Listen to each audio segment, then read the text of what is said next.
Plus të përket ty. Jemi kthyer në studio të nderuar miq për të gjithë ju që sapo hapët ekranin tuaj, ndodhemi në një emision të drejtë për së drejti në valët e televizionit publik shqiptar, në kërkim të fatit të personave të humbur dhe të zhdukur. Përpara se të shkëputeshim për të ndjekur pra edicionin e fundit të lajmeve në televizionin publik shqiptar, ishim duke folur për një histori të hershme të ndodhur para viteve 90 dhe pikërisht në vitin 1965 familjarët e Ismail Tahipit kanë humbur çdo kontakt me të nga Belgjika, nga Brukseli dhe që nga i moment nuk janë lidhur më me njëri tjetrin. Kemi pasur telefonata informacionin ndërkohë që kanë marrë dhe familjarë të tjerë të afërm të familjes së Ismailit duke na plotësuar dhe disa të dhëna dhe duke dëgjuar pra historinë e tij. Pra Lola morën vesh se bashkëshortja e tij njeh me emrin Isade. Isade dhe ishte banorshme e hershme në Belgjik. Banore e hershme në Belgjik. Origjina ishte nga Spanja. Origjina pra ishte nga Spanja, por ajo ishte banore e hershme në Belgjik dhe njeh me emrin Isade, jo Sade. Jo Sade, ka marrë halla gabimisht. Isade. Ndërkohë që duhet thënë se ka pasur dhe disa telefonata të tjera, informacione, por për të gjithë ju që nuk na keni ndjekur nga fillimi, sonte kemi arritur të lidhim Valdet Elçani me babain e tij, me të cilin kishin 11 vjet pa folur dhe të nderuar me 16 vjet pa u parë. Sonte, ky bashkim ka ndodhur në këtë studio në fillim të emisionit, sekuencat e para të emisionit dhe familjarët e Valdetit, pra babai me vajzat e tij janë larguar nga studio të gëzuar më shumë se kur, sepse më në fund kanë arritur të lidhen me Valdetin. Unë dua të falenderoj të gjithë ata të cilët kanë përshëndetur, ka pas një numër të madh telefonatash dhe më thonë se kemi një një telefonat në linjë, është nëna e Altin Zekës, zonja Shae Zeka. Mirëmbrëma Shae, përshëndetje. Linja numër 1, regjia. Atëherë ka rënë linja, ka marrë familjarë të personave të humbur, pra Altin Zeka është kërkuar gjatë sezonit të kaluar, vazhdimisht në emisionin tonë, gjurmët e tij kanë ngelur në shtetin anglez, mendoheshe se vërtet Altini mund të jetojë në Angli, ne ndoshta do të rikthehemi sërish në këtë histori për të pritur dhe për të marrë vesh se çfarë ka ndodhur vërtet me Altin Zekën. Ndërkohë, po? Në përgjithë të lidhjes me Shajn, unë do doja të përcjell një përshëndetje edhe nga bashkëpunëtori jon, Esad Braçe në Londër, pasi e kishte pamundur të lidhej me ne. Gjithsesi edhe ne si staf e përshëndesim dhe falenderojmë për gjithë ndihmën që ka dhënë për gjitha rastet, por edhe për rastin e Valdet Elçanit. Shpeshherë ai pra ka pasur edhe peripeci, kërcënime për këtë rast, por gjithsesi më rëndësi është që është finalizuar më në fund gjetja e Valdetit. Atëherë unë dua ta falenderoj, ta përshëndes edhe pra korrespondentin tonë në Londër, zotin Esad Braçe, ka pasur një tentativë me një person tjetër, siç e keni ndjekur dhe nga vazhdimësia e emisionit tonë, pra të quajtur Robert, kemi menduar se ndoshta ka qenë ai, madje Esati ka bërë kilometra të tëra për të marrë vesh pra në lidhje me këtë person, por është zbuluar javën e kaluar nga vetë telefonata që ka bërë në studion tonë ky person me emrin Robert, se ai nuk ishte Valdet Elçani. Megjithatë, falenderojmë Esatin për bashkëpunimin që ka pas me emisionin tonë dhe për raste të tjera dhe ndoshta në vazhdim sërish do të kthehemi dhe për histori të tjera, pasi Besim Skilën, i cili do të prezantohet sërish sonte në studion tonë, kërkohet po në shtetin anglez.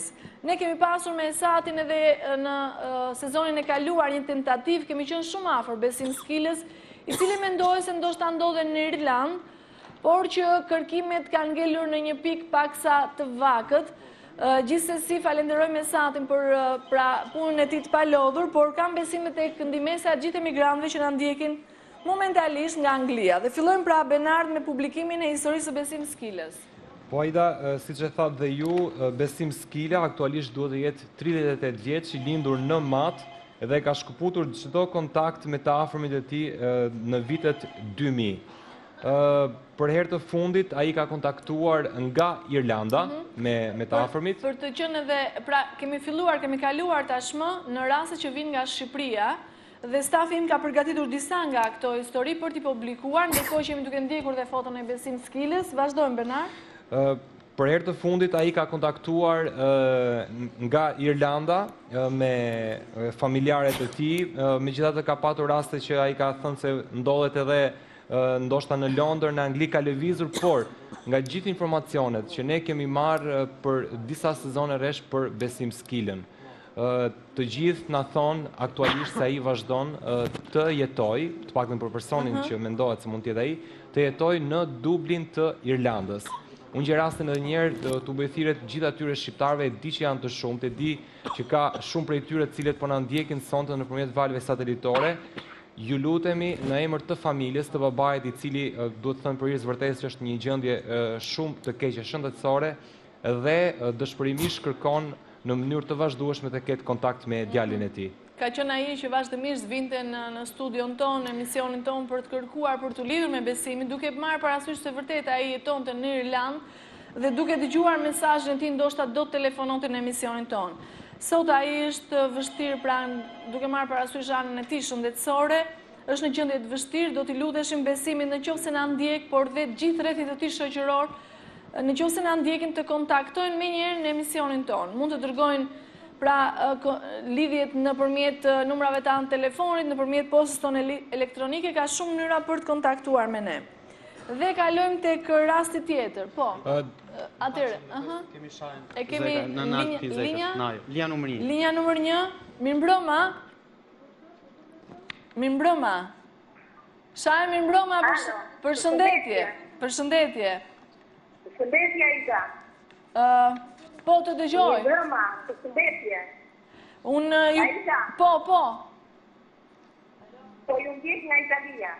A jeni, Po vetë dy mund që do ndjek Shqipëria. Ju falenderoj shumë nga zemra. Për atë mision kaq human që po bëni, dhe për ato gjithë të tyre të bëjmë të nëna me tjerë, do ndiqim e të vinë në ato studio. Ju falenderoj shumë nga zemra. Dhe uroj nga atyre familjarë, apo jetën gjallë në tyre sonde. Aida, ti jeton një prokurore, jeton një nëmëterezë, që të gjithë në nëmë. Që jeni një zëmë të vrarë.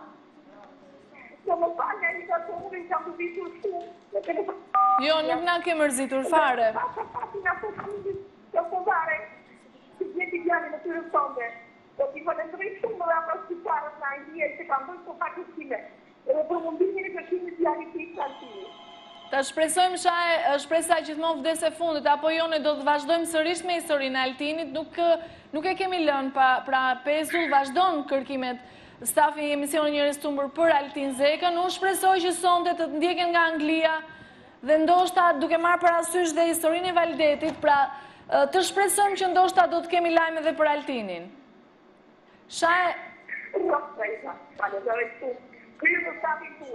Unë të përshëndes. Që po më ndjeki gjithë Italia, jo shqiptare, por dhe familjet italiane po më ndjeki. Unë të përshëndes. Faleminderit, patjetër. Faleminderit, unë të përshëndes, të uroj gjithë të mirat, shpresojmë të kemi lajme edhe për Altinin. Natën e mirë. Faleminderit, natën e mirë. Miru pafshim. Faleminderit. Atëre është nëna Altin Zekës, një djalë i cili dhe ai ka humbur kontakte me familjarët e tij në vitin 1999 nga Greqia, por që kërkimet për të vazhduan në shtetin anglez duke marrë parasysh informacionet e vazhdueshme. Sa herë ne publikonim historinë e Altin Zekës, të gjitha informacionet që vinin për të vinin nga shteti anglez dhe pikërisht nga Londra.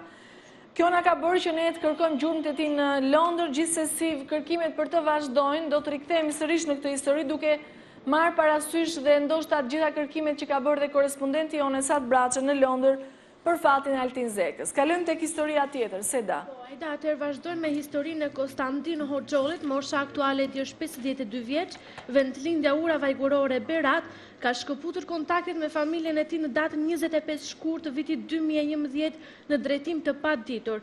Konstantini ka dalë nga shtëpia e tij në datën 25 shkurt të vitit 2011 dhe nga ai moment nuk dihet më asgjë për fatin e tij. Në familje ka pohuar se do të shkonte në punë, por nuk është kthyer më në familje. Nga largimi nga jeta të bashkëshortes së tij, ai ka filluar të konsumonte dhe alkoolin dhe ka pasur dhe probleme me shëndetin. Unë i bëj thirrje të gjithë atyre personave të cilët e kanë parë ose din diçka për fatin e Konstantin Hoxhollit, 52 vjeç, nga Berati të na japin informacionet më të sakta për të. Jemi duke ndjekur dhe foton e tij. Shpresojmë pra në telefonatat tuaja, një vit më parë ky person ka dalë nga shtëpia nga ura vajgurore dhe nuk është kthyer më. Lutem të gjitha ata persona të cilët e kanë parë apo ndoshta din diçka për të kontaktojmë në emisionin tonë. Do të kalojmë tani në një histori tjetër, të cilën ne pak a shumë e kemi publikuar edhe javën e kaluar, por sërish do të kthehemi në historinë e vajzës së vogël 7 vjeçare Bleona Mataj. Nëna e saj, zonja Bukurie, ndodhet me ne në studio. Mi mbrëma Bukurie, mirë se ka ardhur. Benard, do doja të publikonim foton në qoftë se e kemi dhe në faqen tonë, pra në internet, të Bleonës, megjithatë japim një herë të dhënat për të, dhe ndërkohë do të doja të jepja fjalën zonjës Bukurie. Bleona Mataj aktualisht është 7 vjeçë, pra edhe për pak muaj ajo mbush 8 vjeç, dhe është dukur më 22 maj të vitit 2010 në malin e Koritnikut, pra sipër shtëpive të fshatit Zapod.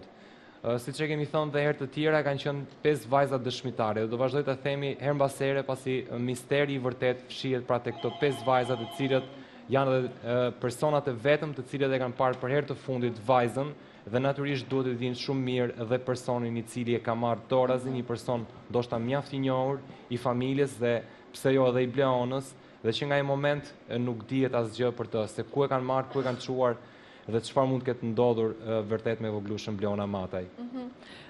Bukurie, pra ka kaluar, ndërkohë që mund të bësh gati foton e Bleonës, Benard, kanë kaluar pothuajse 2 vjet, apo jo? Që nga zhdukja e vajzës tuaj, atëherë ishte vetëm 7 vjeç, sot duhet të jetë 9 vjeç, apo jo? Vitet kanë kaluar. Megjithatë, si është, çfarë keni mësuar tjetër, si është jeta juaj sot, dhe çfarë apeli doni të bëni nëpërmjet emisionit tonë këtë mbrëmje? Apeli im një herë si nana është që 5 vajzat e dinë shumë mirë se ku ndodhet. Edhe duhet bëjnë apel për njerëzit që mbajnë Bleonën. Le ta kthejnë fëmijë, sepse janë totalisht i pafajshëm. Nuk e di çfarë mund të bëjnë me ta, por u kisha lutur atyre 5 vajzave që njëra, jo njëra, po gjitha për atyre, le të tregojnë personin, kush ishte pas atyre. Ne na intereson vetëm të kthehet vajza dhe pastaj gjitha gjërat të rregullohen. Si ka mundësi të merret një fëmijë në qendër të fshatit dhe të dërgohet në mes 5 vajzave mrena 2 minuta, është duket që është katastrofa ida. Nuk e di edhe shtetin këtë mes çfarë po bën. Policia çfarë ju ka thënë?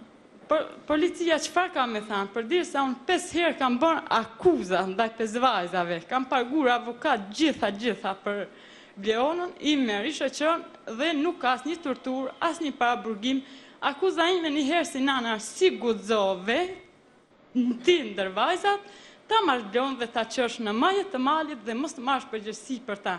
Kjo është një ndërthirë për fshatin Zapod që të zhduket një voglushe e marrë me mend dhe dërguar mes 5 vajzave të moshës 24 vjeçe. Për unë s'kam çfarë të them mos i na dhe t'i bajnë thirrje shtetit. Ka 2 vjet. Prokuror, gjykat, avokat, gjitha ekspert që nuk i kam lanë gjo mangët Bleonës dhe nuk do t'i lanë. Por unë si nanë thirrja fundit të ashtë, edhe njëherë avokatit të popullit, që 5 vajzat të ballafaqohen si tim, dhe të tregojnë të vërtetën e Bleonës. Nuk më interesojnë mu budalliqe dhe thashe themet e tyre, çfarë bajnë atën me zvetit. Mua më intereson vetëm kthimi i vajzës time. Atë e dinë shumë mirë, edhe ish kryesore e vjerrës time që fshehu këtë mister në mes, që pa personin fill pas 5 vajzave dhe tregoj në krye të dijave, përse mbajti fsherë, apo deshi të fejoj vajzën e saj dhe të humbe një engjëll të pafajshëm. Unë nuk e di çfarë do të bëj. Për vetëm vjen shumë keq për djalin, dhe më të kisha po namin për Bleonën. Nuk di ku të shkoj mu, nuk di ku të drejtojmë, gjithë ki dimër, gjithë ki jacar, ku ndodhet Bleona, ku ndodhet fëmija im të qajtële, të ende në rrugëve botës, gjithë sakrificat e mija dhe të më jemi grinë pjesës si familje, ku janë familjarët e Bleonës, si do qoftë ndarja, si do qoftë gjithë shka. Fëmijën e kemi bërë bashkë, fëmija është rritur 6 vjet e gjysmë aty, pse hersin, të qojmë gjithë në këmbë, të kërkojmë Bleonën, të kthehet vetëm ajo, pastaj të vendosë vetë me ka do rrihet, vendosë vetë se ku do shkoj, për gjithçka që fshihet në familje, gjithçka e kanë bërë ato dhe duhet të vajsojnë të tjerët. Por unë kam një dhimbje shumë të madhe, mos të braktisje dhe djalin talon rrugë, nuk më ngopin 5 vajzat, Aida, nuk më ngopin 5 familje që janë aty, as ti djeg dhe të bashkërmoj edhe kufomën, por nuk e di shteti pse është. Unë si thirrje deri tani nuk të besoj 8.000 euro vetëm pa dije shtëpia po më shkojnë. A kujdes e shteti si do rritet ki fëmijem, a kujdes e shteti që ta bajun një krim. Si dhe shkoj jeta djalit tim që sot të në 6 vjetë, a i më ditërën për mami shko në studia, të këthet Bleona, mami që amilje ka marrë Bleonën, mami e kam që.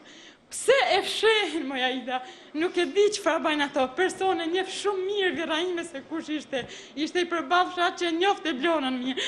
Nuk di mo ku të shkoj, ku të drejton dhe kujt janë kom. Të thash jam shumë e lodhur, me avokat, me institucione shtetërore, me gjithë ekspertë ndërkombëtar, me gjithë shkollat jashtë dhe mbrenda vendit, të gjithë të dinë 5 vajzat misterën dhe duan të hedhin bartën mbi të tjerët. Por unë dua vetëm rikthimin e Bleonës. Dua që ajo të ketë pranë gjyrit tim, pranë nanës së vet. Nuk e di kujt po i thirr nana këtë moment. Në kujt krah po zgjohet ajo. Tani kush po e lan dhe po e vesh ata. Nuk e di se ndodhet dhe ku ndodhet ajo. Nuk e kam parë ka 10 vjet që nuk e veshi unë me duart e mia. Nuk e krehi Bleonën. Nuk e marr për dërta që në shkollë. Nuk më tingullon zarja saj që më thrasë o mami të më veshësh, o mami të më japësh lek për në dyqan, o mami gjithë shka që isha shumë e dhanë pas asaj, nuk e di çfarë të baj. Vetëm falenderoj Zotin, o Zoti i madh, nuk di çfarë të baj me djalin. Unë do e baj publikisht, e kam thënë edhe prokurorit, krimeve të rënda dhe gjithçka. Unë do të baj veç gjithësi. Por vetëm dhimbë se të pak të më marrë vjetin djalit se unë do baj nanë. Së mund të lau Bleona të braktiset përdesa 5 dishmitarët e vajzës time. Janë 5 vajza që e braktisen. Unë dua të qetësohesh, të kuptoj shumë mirë, ti je fort apo jo? Gjithë ki dimër e këtot nuk e di. Kanë vek njerëzit kot fuqishëm me familje dhe gjithçka. Përdesa unë nuk di vajzën time. Ti je fort. Qetëso. Fort shumë. Të kuptoj shumë mirë ti ke kaluar shumë dhe ne në gjithë të të mborë të madhe që ka rënë në Kukës, në Zapot, javën e kaluar, ta the me gjithë shpirtun dhe gjithë stafin, mendja na ka shkuar të Bleona.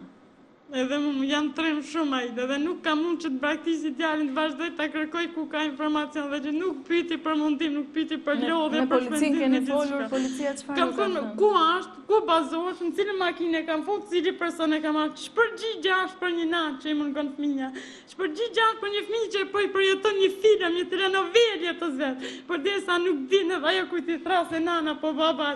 Çfarë kjo Aida, krima është për një nanë, krima është për një fëmijë që zhdukur kjo.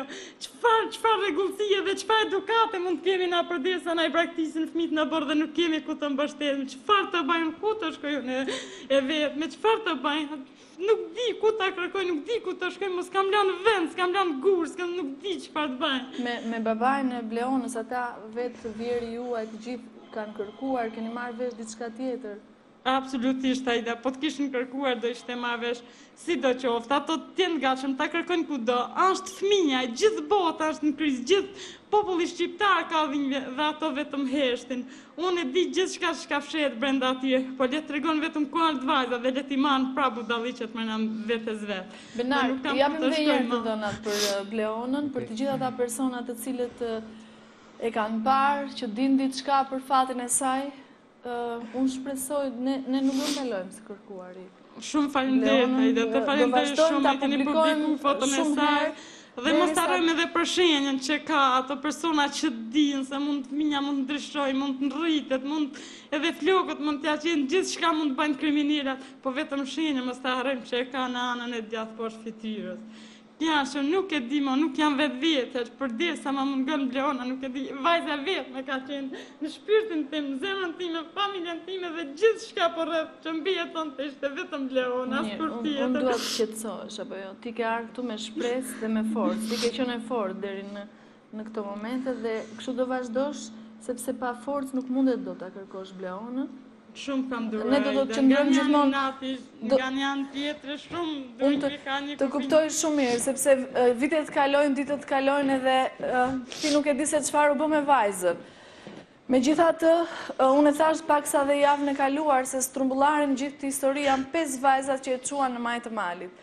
Dhe ato janë përgjegjëse në një farë mënyre për zhdukjen e Bleonës. Po. Doja të thoja diçka që për të paktën për kohën kur ka humbur Bleona. Është totalisht e qartë që është një inkompetencë, totalisht një paaftësi e strukturave lokale të policisë të Kukësit. Unë nuk dua ta them se ndoshta ka qenë e qëllimshme, por është diçka logjike që shihet tamam si në dritën e diellit.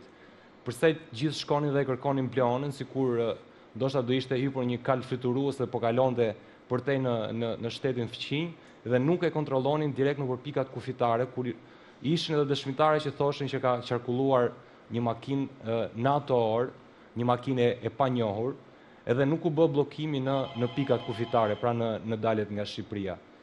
Gjithsesi, ne themi vetëm këtë për t'i vënë disi në lëvizje. Ndoshta mbas 2 vjetësh është vonë, por gjithsesi edhe të mos bësh përpjekje, kjo është një krim ndaj një Është jashtëzakonshme sepse aty janë 5 vajza që i kanë çuar në majtë malit, askush nuk i ka autorizuar, pavarësisht njëra nga këto 5 është dhe halla. Fatkeqësisht është halla e vajzës, sepse halla duhet i rinte pranë mbesës 6 vjeçare në ato vite. Familja me duart e vetës, hallën në duart dhe praktikën gjitha, jo unë. Lidhje me vajzën, çfarë ngjelje, apo të fshehin budalliqet e tjera dhe të humbin fëmin tim, çfarë është kjo për një familje, është katastrofë dhe turp ta thuash edhe nëpër televizora që fshehin fëmijë dhe mbrojnë veten. Unë nuk e di çfarë zemër kanë, po Zoti është i madh, një ditë do të më dashkon, unë të thash edhe pak më parë, çfarë ti bëj armiendit, se unë dhe ditë fundit ta bëj edhe vetë. Nuk më duhet edhe të jetoj më, Aida. Bukurie, unë të kuptoj, por... Sa jo po turturohet shumë, sa është një fëmijë, sa do t'jetë mirë, sa do t'jetë e lumtur, sa do nuk e di për momentat se si janë. Nuk qot në kratë e minja, Aida, nuk më përqafon mua, Aida, nuk është, dhe me thanë, absolutisht, nuk e di që farë bana e fëmijë në këto momenta, a i vend diqka, a ka dhimbje dhambi, a ka dhimbje, kujt do t'ja në kota, Aida, kujt do t'ja shfaqe këtë breng që ka për brenda, kush do t'ja dhja? Nuk është ajo e zoja vetë vjetës që të përballet kape një telefon, apo shofe mamin në për televizor, se po e lijen dikush, shumë, unë e di këta 100% sa janë shtevujtur shumë, sepse ajo po të më shofe pak e a do bajnë namin të qajtë, po kush e merë parasysh trishtimin, tingëllimin asaj, absolutisht. Unë e thash dhe javën e kaluar se përgjese për zhdukjen e saj janë të 5 vajza dhe në këtë mënyrë do doja t'i bëja një thirrje organeve kompetente për t'i marrë dhe njëra ato vajza në pyetje dhe pse jo ndoshta të hapen padi penale kundrejt këtyre 5 vajzave që marrin një fëmijë minoren e çojnë në majtë malit dhe aty gjithçka zhduket. Ju të nderuar miq e keni parë kur ato 5 vajza kanë qenë në studion ton, madje në një farë mënyrë ne kemi bërë një gjyq, megjithëse ne nuk kemi gjykatës as jurist as polici, jemi thjesht gazetar, por jemi munduar t'i marrim në pyetje një nga një të 5 vajza dhe të 5 japin versione nga më të ndryshmet. Për ne si gazetar, unë do t'ju kërkoja organeve kompetente të merren të 5 vajza si të paditura, pra për të marrë vesh zhdukjen e Bleonës. Ajo është zhdukur në majtë të malit të Pikëllimës në Zapod dhe të 5 këto vajza të cilat kanë qenë prezente me Bleonën të jenë përgjegjëse. Megjithatë, ne do të presim sonte, unë shpresoj të telefonojnë të gjitha ata persona, pra që ndoshta kanë dëgjuar diçka më tepër të flitet për të. Në momentin që ne në ato vite kur kemi, pra para 1 vit e gjysmë kur kemi trajtuar historinë e Bleonës, ka pasur shumë telefonata, disa na thoshin se e kanë çuar në shtetin grek, disa të tjera kërkojmë nëpërmjet Kosovës, njerëz tu më udhtoi si në Greqi, por dhe në Kosovë dhe nuk kemi arritur të bijem në gjurmë të Bleona Mate. Atëherë kthehemi sërish në pikën 0 dhe pikërisht në malin e Zapodit, në majën e Pikëllimës. Aty ku vajza u zhduk rreth orës 5:30 të mbrëmjes të majit të vitit 2010, që nga i moment askush nuk e pa më përveç 5 vajzave të cilat çuditërisht asnjëra prej tyre nuk tregon se çfarë është bërë me Bleonën, kush e ka parë për herë të fundit, thjesht e lanë në majtë të malit dhe simbas dëshmive të tyre të 5 vajzat u zhdukën. Pra, histori vërtet jashtëzakonisht e dhimbshme. Lutem të gjitha ata persona që dëgjuan pra mesazhin e kësaj nëne, e cila ka 2 vjet pa e ditur se ku e ka vajzën, nëse kanë parë diçka, nëse din diçka, të telefonojnë në emisionin tonë. Kemi diçka tjetër. Do të presim Bukurie, do të presim sërish dhe vazhdojmë po. Do të vjoj me pasaportën e radhës. Për një rast denoncuar disa ditë përpara në programin ton, ai quhet Eldi Metusha, i cili aktualisht është 24 vjeç, i lindur në qytetin e Vlorës dhe në datë 28 tetor të vitit 2011, Ai është larguar nga shtëpia e tij për të nisur në drejtim të Greqisë, i cili pasi ka marrë një autobus ku do të kalonte nëpërmjet kufirit të qafë botës. Eldi Metushaj ka arritur të kalojë doganën shqiptare, por në doganën greke ai është kthyer mbrapsht. Dhe vetëm disa orë më vonë, nga një afërm i tij, pra i cili jeton në Sarandë, ka ardhur një telefonat nga vetë Eldi, i cili e ka marrë në telefon dhe i ka treguar se kësaj radhe do të tentonte që ta kalonte kufirin në këmbë dhe i tha se ndodhej në mal dhe gjithashtu ishte në një rrezik shumë të madh. Pas kësaj fjalie të fundit, telefonata është mbyllur dhe më tutje nuk është marrë vesh se çfarë ka ndodhur me Eldi, nëse ai arrit ta kalonte kufirin për të kaluar në Greqi apo jo, pasi edhe pas kaq muajsh ai nuk ka mbërritur në shtëpi dhe deri tani familja ndodhet në ankth për fatin e tij. Jemi duke ndjekur dhe foton e Eldi Metusha, ndërkohë që familjarët e Eldit ndodhen me ne në studio. Ka ardhur pra nëna e tij, zonja Erina, me babain e tij, zotin Zoto. Mirëmbrëma, mirë se keni ardhur. Pra ai është larguar më 28 tetor të 2011, apo jo? Çfarë me këto largoja atë ditë, çfarë ju ka thënë pra për largimin e tij? Mund të mbani mikrofonin, sepse... është larguar se herë të tjera, pra ka qenë edhe herë të tjera në shtretin grek, apo jo? Kësaj radhe mendosh që ai të kalonte me dokumentat sakta. Dhe erdhi nga Greqia dhe nxori një pasaport. Po në një kohë që më përpara në Greqi është folur me emrin Jaçe Metushaj. Si? Jaçe Metushaj. Jaçe Metushaj. Kurse tani që erdhi e ktheu dhe emrin e tij. Ndonjë disa ditë këtu, mori të jemën atë ditë që do ikte në Sarandë, bashkë me djalin, e përsodhën, preu biletën. Unis, do të largojë nëpërmjet qafë botës, apo jo do të kalonte nga Saranda nëpërmjet qafë botës në Greqi. Deri në kufi ju ka telefonuar, ju ka informuar se unë jam duke kaluar, apo s'keni pas asnjë telefonat prej tij? Në atë moment, ai ka folur që në momenti shkëputjes me të jemën, rreth orës 8 janë nisur nga Saranda, kishë marrë ullën të dogana, e Kakaviz. Dhe ishte... Kur ka hyrë në tokën grek, kaloi? Në dogana jonë kaloi, kurse atje nuk e kishin filmosur. Po? Si duket, i kishtë thënë ai shoferi, dale i kishtë thënë. I kishtë lënë pasaportën edhe çantën. I thot, për çantën do ta nisësh për në... Mbani mikrofonin mirë sepse nuk dëgjojeni. Për në Athinë. Ati do të nxirrte do të ditë një reutia që ta merrte. Më tej nuk dini gjë, apo jo? Sepse s'kemi shumë kohë televizive. Më tej nuk kemi ka folur në ora 1 natës, duke ikur malit me nipin, e i thot po ikim malit në këmbë. Nuk keni asnjë informacion pra në qoftë se kaloi hyrje apo jo. Ju keni bërë denoncim në polici po dhe kanë bërë kërkimet policia, ju ka thënë diçka, po? Policia ka bërë edhe kjo jona edhe ajo e Grekut andej. Po? Që më një informacione me qënë në zonën që ky ka kaluar dhe asnjë rezultat. Që nga i moment pra ju nuk keni asnjë lajm. Sa i gjatë është Aldi? Është shumë i gjatë, si është në pamjentit jashtme, jemi duke ndjekur foton, por do të ishte mirë të përcaktonim a është i gjatë, çfarë shenjë dalluese ka për gjithë ata persona që na ndjekin. Sepse ndoshta momentalisht mund ta ndjekim shumë persona nga Greqia kur ka jetuar në shtetin grek, ku jetonte, në çfarë vendi? Në Skiathos të Greqisë, në Ishull. Në Ishull, në Skiato. Po, në Skiathos.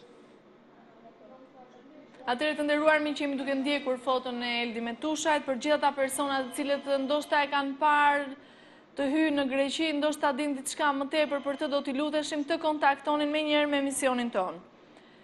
Do të jemi në pritje, pra shpresoj në ndihmën e gjithë emigrantëve që na ndjekin momentalisht nga Greqia për fatin e Aldi Metushajt dhe kalojmë tek historia tjetër. Stella. Do vazhdojmë me publikimin përsëri të rastit që dham dhe herën e kaluar, bëhet fjalë për Robert Hoxhën, ka lindur në Elbasan, sot duhet të jetë 34 vjeç, vazhdon të jetë i humbur për familjen e tij, që prej 18 korrikut të vitit 1995 nga Greqia dhe eksaktësisht nga Kavala. Siç kemi theksuar, historia e tij është pak e komplikuar pasi Gjatë kohës që ka qenë në Greqi, ai ka pasur kontakte të rregullta me familjen e tij, por rastësisht një ditë humbi krejt kontaktet. Kanë humbur numrin rastësisht familjarët dhe që nga ai moment u shkëput gjithçka. Përsëri sot kemi në studio edhe familjarët e tij, nëna me babain e Robertit janë këtu. Ne kemi nisur kërkimet dhe dua të bëjmë dije se javën e kaluar përpara se të më thuash për informacionin që kanë ardhur, sepse javën e kaluar kemi pas disa telefonata, megjithse foto e Aldit ishte një foto bardhëzi, jo shumë mirë e dalluar, ndërkohë që babai ka sjellë disa materiale të tjera që ka disponuar pra në shtëpinë e tij. Mirëmbrëma zotëri, se keni ardhur. Përshëndetje. Do doja t'ju bëja një pyetje, pra nga java e kaluar që është prezantuar historia e Robertit, deri sonte keni dëgjuar në një lajm tjetër apo ju ka telefonuar dikush, e ka dëgjuar dikush mesazhin që ju keni sjell në emisionin tonë dhe javën e kaluar për Robertin? Jo, deri tani jo. Absolutisht asgjë. Ju keni folur me djalin, pra ju ka lënë një numër telefoni, gabimisht dhe fatkeqësisht e keni humbur atë numër. Më tej keni dëgjuar pra nga një emision që bëhej po këtu në televizionin publik shqiptar, bashkëdhetarët, se Aldi, më falni, se Roberti ju kërkonte, por nuk keni arritur asnjëherë të zbuloni këtë material apo jo? Po. Ndërkohë që keni marrë vesh, pra sipas të dhënave se Roberti jetonte në Kavalla. Jetonte në një familje greke. Keni kontaktuar disa herë dhe ju vetë me këtë familje, por ata asnjëherë nuk ju kanë thënë se çfarë është bërë me Robertin. Po. Keni marrë vesh, duke ndjekur një foto që disponojnë familjarët e Robertit, është një foto vërtet e vogël të nderuar miq, por janë të vetmet foto që familjarët kemi dhe foto të tjera, janë të vetmet foto që familjarët disponojnë, janë foto bardhëzi. Nuk duket shumë e qartë, prandaj nuk është bërë publike. Gjithsesi këtu është një fëmijë e vogël, është një fëmijë i vogël, ndërkohë që ai sot duhet të jetë 34 vjeç, të nderuar miq. Kanë kaluar shumë vite që nga momenti që ai është larguar për herë të parë nga Shqipëria në 18 korrik 1995 apo jo? Po. Ai ka ikë me 5 shkurt të vitit 1995. Unë rreth 8 muaj kam pas lidhje të rregullta. Edhe me ato familje që ai ka qenur. Kam kontaktuar gjithmonë edhe më ka thonë që ka qenë këtu, po iku, mbas 8 muaj iku. Mbas si iku. Në këtë pronar me çfarë merrej, çfarë punë bënte? Ai thoshte punon usta. Mas një ustaj, shtronin ndërtim, po. Merresh me shtrim pllakash, diçka e tillë. Në Kavalla, në Kavalla, brenda apo në ndonjë periferi? Brenda në qytet. Brenda në qytetin e Kavallës. Por ju ndërkohë nuk dini emrin e pronarit apo diçka më tepër? Vetëm e dim ka qenë në çuni tjetër ai vogli. Ka qenur atje dhe i ka thënë. Këtu i ka thënë ka qenë vllaj, po thot me këtë temë ka qenë. Ka netur ka qko këtu, bile që kemi bërë dhe ditëlinin, ka bërë dhe i fotografi këtu, ka pasja 2 vajza ajo familje. Edhe thot, u largur, thot. U është largur, thot. Megjithatë, përveç... Në atë moment që është largur në ajo familje, ai më dha numrin mua. Unë atë numrin e huma. Po. Ta shoh e huma. Ndërkohë që ju thoni pra se Roberti ka jetuar në Kavalla, ka punuar te ky pronar, dhe ndoshta është marrë me ndërtim, me shtrim pllakash, të paktën këto janë ato që dini, por sa i gjatë ishte Roberti? 1.70. 1.70. Në kohën që ai është larguar, sa vjeç ka qenë? Ai ka qenë 17 vjeç. 17 vjeç apo jo. Ka pas ndonjë shenjë dalluese apo diçka? Ngjyrën e syve? Sy, bëqillë. Syti ka pas bëqillë, sepse janë të rëndësishme. Këto syti ka pas bëqillë, flokë. Ka qenë 1.70, flokët pak anonte në bjond, apo jo? Në bjond. Ndonjë nishan, apo mënyrën se si fliste, dhëmbët, pjesën e dhëmbëve? Kanë kaluar dhe shumë vite tashmë. Ndërkohë që javën e kaluar, kur ne kemi publikuar pra historinë e Robertit, ka pasur disa telefonata informacione. Stella, cilat kanë qenë kontaktet e para me emisionin tonë për historinë e Robertit? Në fakt, ne filluam me njëherë kërkimet, unë dua t'i falenderoj nga zemra të gjithë emigrantët që na kanë ndihmuar me rastin e Robertit. Kemi biseduar me një person i cili është treguar shumë i gatshëm, dhe ndoshta mund të na japi informacione më të sakta në javët që do të vinë, sepse i ka marrë të gjitha të dhënat edhe foton dhe po interesohet në zonat të rreth. Nuk ka shumë të dhëna për Robertin, nuk dihet emri pronarit. Nuk dihet nëse Roberti aty vazhdon të prezantohet me emrin Robert, pra Robert Hoxha. Ju ka thënë në telefonat se ndoshta mund të ketë ndryshuar emrin atij apo jo, me Robert. Absolutisht. Mos harrojmë se flasim gjithmonë për vitet 1995.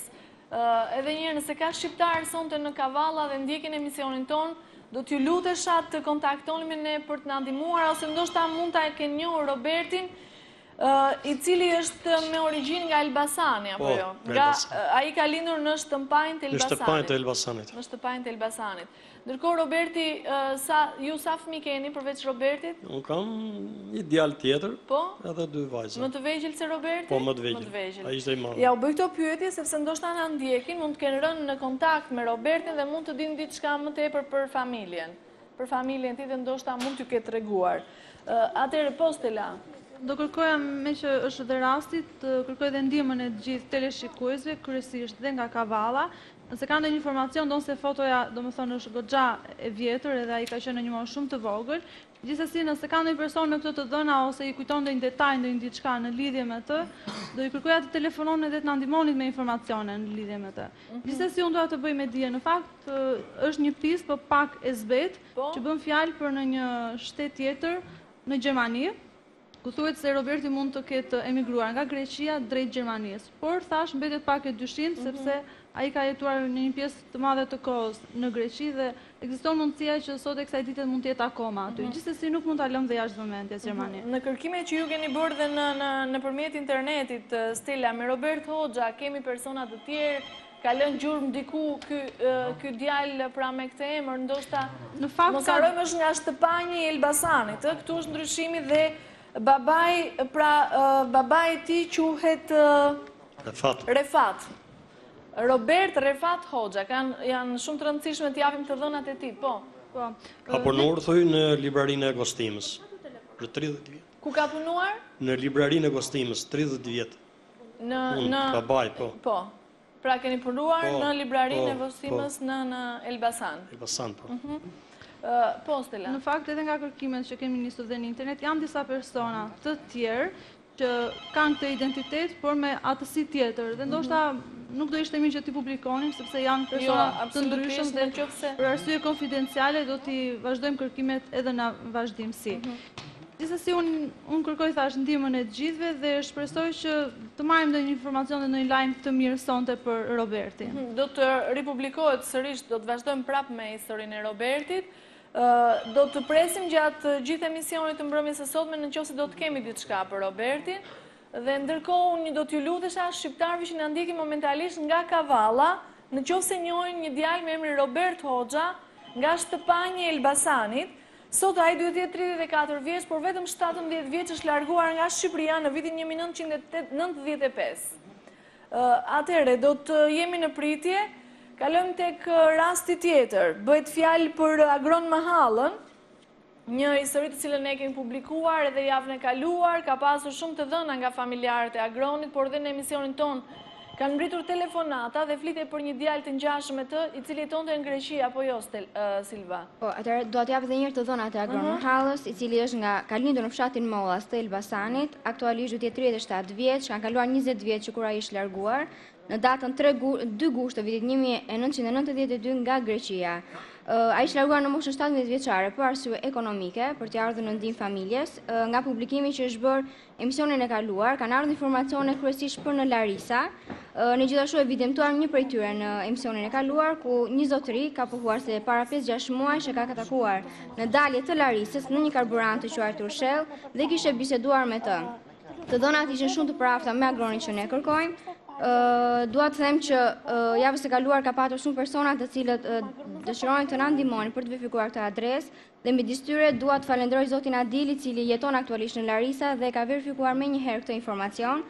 Ai ka shkuar në karburantin Shell, i cili ndodhet 3 kilometra larg qendrës së Larisës dhe në momentin që ai ndodhej, në kohën që ai ndodhej në këtë karburant, ndodheshin vetëm punëtorët, ndërsa pronari jo.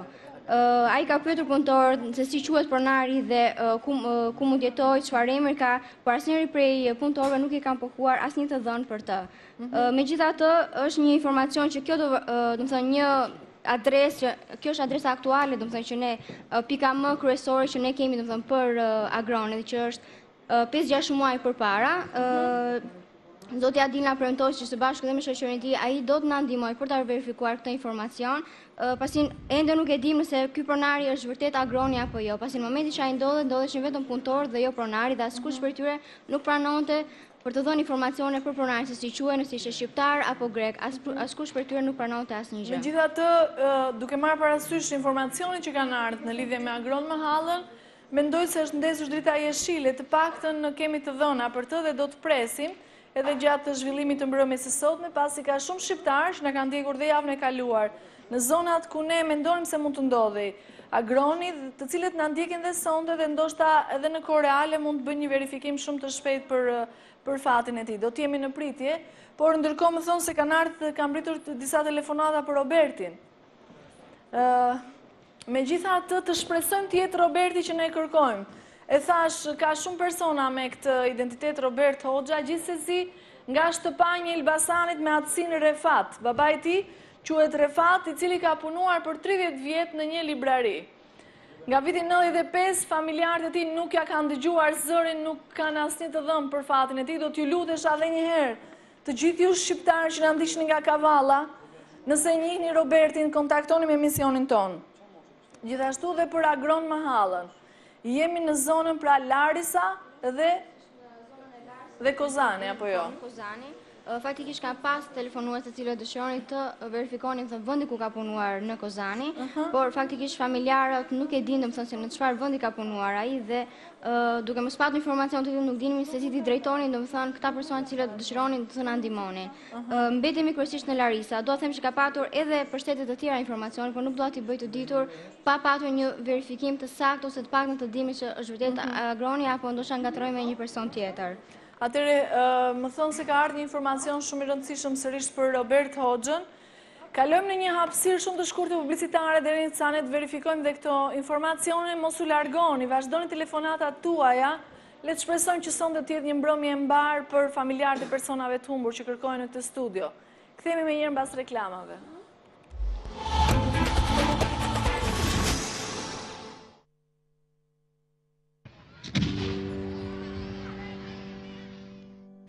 Plus të përket ty.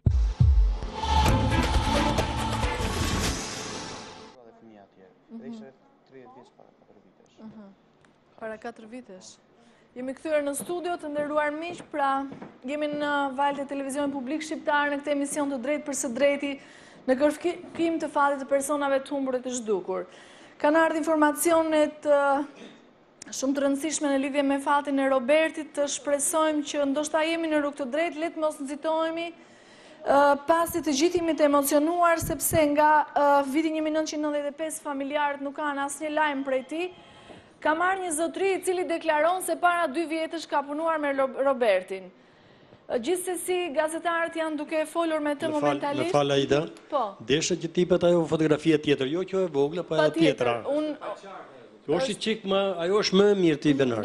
Është më e mirë, ajo është mosha 4 vjeç ajo që ka dalë, kurse ajo tjetra është mosha 15 vjeç. Atëherë do t'i lutesha pra regjist të bënim gati fotografin tjetër, të cilën atë që kemi transmetuar dhe javën e kaluar, po dhe CD-n, por nuk ka qenë. Jo atë që ka për me CD. Zoti Rifat, e dim dhe atë me CD, por nuk ka qenë e gatshme për transmetim, pra nuk ka qenë për t'u paraqitur.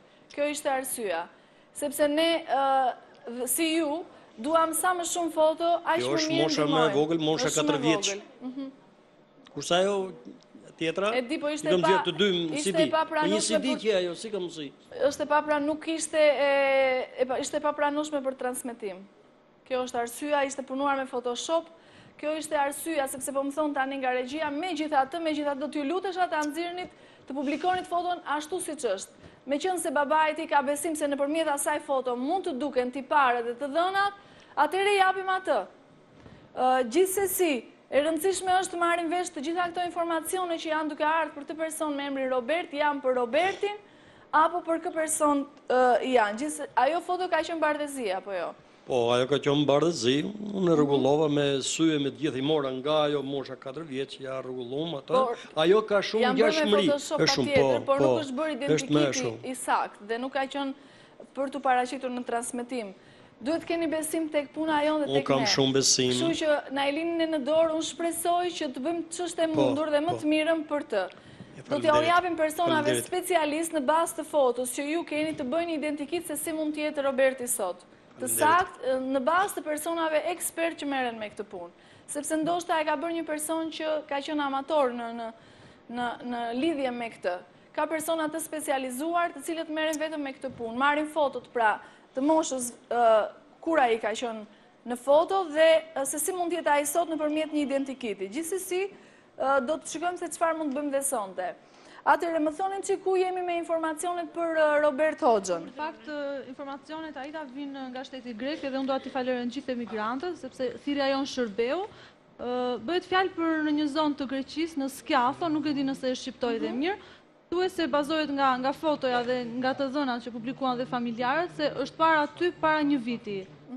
Ndërkohë, përsëri bëhet fjalë për në Kavalla, është dhe një person tjetër që do na ofrojë ndihmën e tij, edhe ai thuhet se e ka parë përpara 3 vjetësh në Kavalla. Po në Kavalla. Po në Kavalla. Nësa një informacion tjetër pash që e kishte marrë visi. Po sonë të kanë ardhur shumë telefonata, madje Benardi është duke bërë dhe një kërkim nëpërmjet internetit, një personi për të cilin kanë ardhur informacione që mendohet se mund të jetë Roberti, gjithsesi po, kemi diçka tjetër. Në lidhje me informacionin që kam rritur, për rreth 3 ose 4 vitesh për në Hanover të Gjermanisë, ku pretendohet se një person pra i cili thritej Berti dhe ishte nga qyteti i Elbasanit. Greqi, Gjermani. Edhe në Gjermani, ishte nga qyteti i Elbasanit, prej vitesh jetonte në Greqi dhe nga Greqia kishte kaluar në Gjermani, pasi kishte lëvizur me një shtetas grek, i cili ishte pronari i një lokali në Hanover dhe ky e kishte marrë me vete pasi si duke ky person me emrin Berti ishte specialist i përpunimit të drurit dhe pra përgatiste punime artistike me gdhendje në dru. Profesion që nuk e ka pasur në Shqipëri? Jo. Ndoshta në vitet që kanë kaluar dhe ato që ka mund të ketë kaluar në Greqi mundet ta ketë fituar atje. Nuk e dim, është Roberti apo jo? Zotëria bazohet nga? Zotëria bazohet nga emri, bazohet nga qyteti i njëjtë, pra që është qyteti i Elbasanit dhe pak a shumë nga tiparet, pavarësisht se kanë kaluar shumë vite.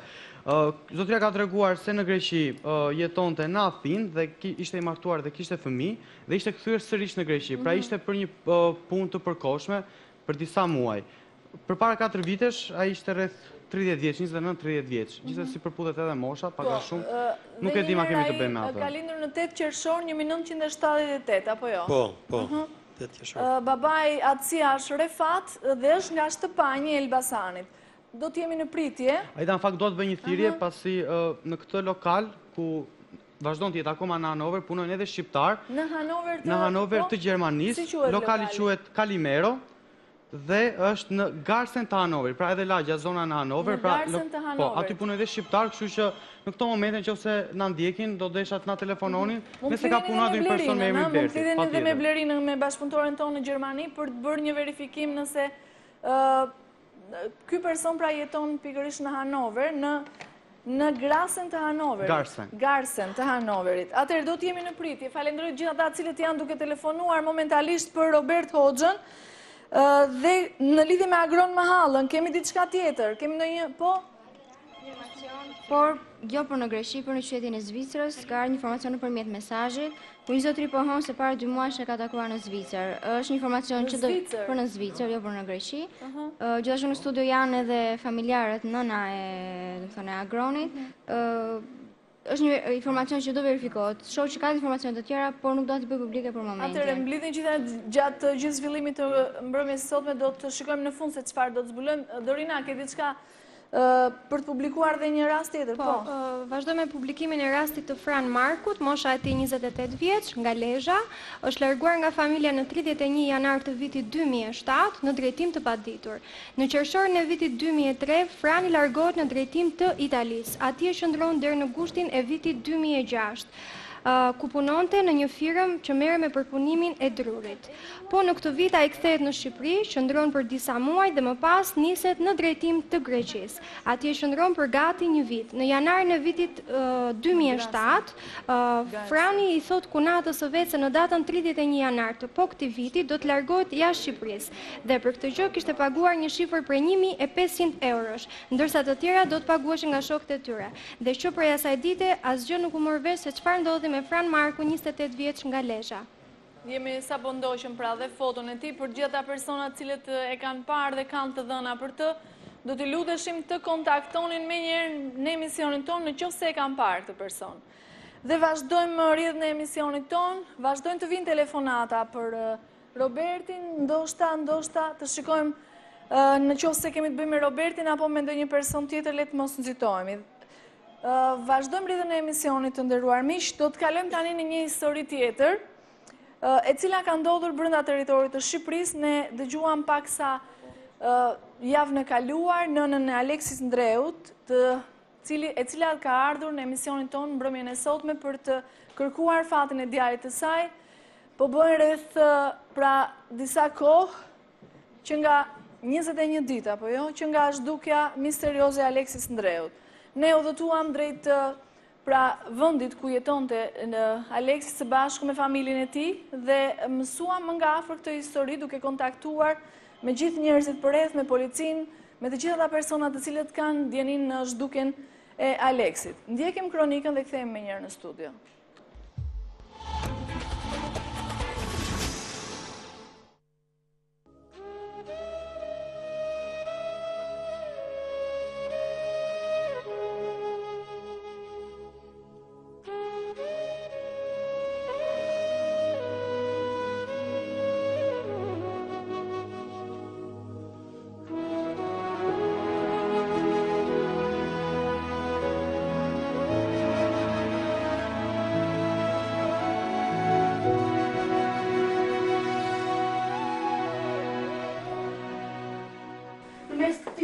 Nëse ka pas në ventikte, a do të merrte të çopin me shimë që është shumë i trash.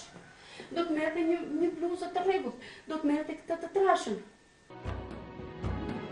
Kthimi në Shqipëri, pas shumë vitesh emigracioni në Greqi, solli shumë të papritura për të gjitha anëtarët e familjes Ndreu, nga fshati Shpërndeti Mamurasit, dhe mbi të gjitha për vetë Aleksin.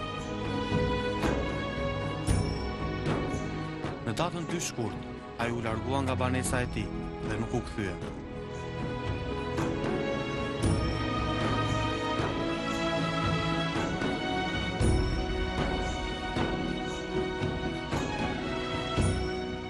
Në orën 1, djali më në telefon, më thot ku je, i them jam tek bashkia. Çfarë po bën? Po pres një vendim që do të më japin këta këtu për punën nga mund të hyjnë. Unë nga të dal tani tha. Aleksi së bashku me nënën e tij, prej 4 muajsh, jetonin në shtëpinë e tyre të re në Mamuras, pas shumë vitesh në emigrim. Sipas poliksenisë, për Aleksin ishte shumë e vështirë të integrohej me jetën e re dhe dëshironte të largohej sërish jashtë shtetit. Kishte shprehur dëshirën që të kthehesh sërish në Greqi? Shprehur dëshirën me mua sepse kisha thënë unë do të ikim jashtë shtetit me letra nga punësmëria. Të gjithë si fëmijë dhe fëmijët e tjerë, komplet si familje. Me që nuk kemi arritur, pajtohemi. Kohët e fundit, kishin ndodhur edhe shumë ngjarje të reja që e kishin trazuar më tepër shpirtin e tij. Prej pak ditësh, babai i tij u lirua nga burgu dhe ky takim nuk ishte shumë i lehtë për të. Edhe një diçka tjetër që babai më ka lënë një diçka që do mund ta paguaj dhe unë që unë nuk e kam bërë. Tek kjo e kishte këtë psikos. Mund ta paguaj unë borxhin e babait.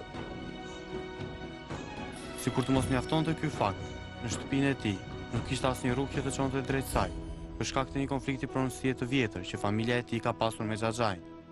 Për këtë arsye, ai së bashku me nënën e tij ishin detyruar të kalonin në këmbë përmes lumit për të mbërritur në shtëpi. Mendoni se Aleksi mund të ketë kaluar atë ditë nga lumi për të larguar? Aleksi ka kaluar 2 herë me mua dhe është tmerruar. Këtu e kemi dalë në fund atje. Kontrolluar lu? Çfarë kontrollojmë? Nuk ka qenë shumë, ka pas shumë, s'kan qenë në Shqiva, ka qenë këtu. Tani ka Sipas poliksenisë, për Aleksin ishte pamundur për t'i përballuar të gjitha këto situata, duke marrë parasysh karakterin e ndjeshëm të tij. Në ditën e vazhdim, për të nuk ka pasur asnjë çast gëzimi, për aq kohë sa Aleksi nuk ndodhet pranë saj. Ajo që është më e çuditshme është se atë ditë askush nuk e kishte parë Aleksin, nga momenti që kishte dalë nga shtëpia. Personi i vetëm që ka pohuar se ishte takuar me të atë ditë është Damiani, shoku i ngushtë i Aleksit, të cilët kishin pirë kafe së bashku. Nga ky i fundit është konfirmuar jashtë kamerës se Aleksi ishte rrëfyer tek ai se do të largohej për disa kohë.